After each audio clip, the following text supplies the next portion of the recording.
لڑکی بھاگ کے شادی کر دے، تم جو نہ کرو تو وہ کیا کرے؟ والدین اگر کرتے ہیں تو اس کو بھاگنے کا موقع ہی کیوں ملے؟ لڑکی تب ہی بھاگتی ہے نا کہ جب اس کے راستے بند ہو جاتے ہیں۔ بہرحال یہاں کے فقہ کے مطابق اگر والد کی اجازت نہ ہو تو اس کا نکاح درست نہیں ہوگا۔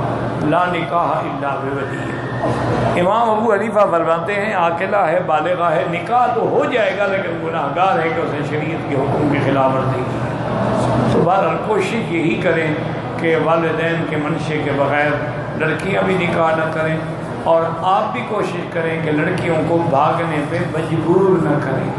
جب لڑکی بالغ ہو جائے تو اس کی سہیلیوں سے، دوستوں سے، بہنوں سے پوچھیں، جس کو چاہتی ہے شادی کر دو، بس تماشے نہ بناؤ، ورنہ پھر یہی ہوتا ہے جو دیکھ رہے ہو۔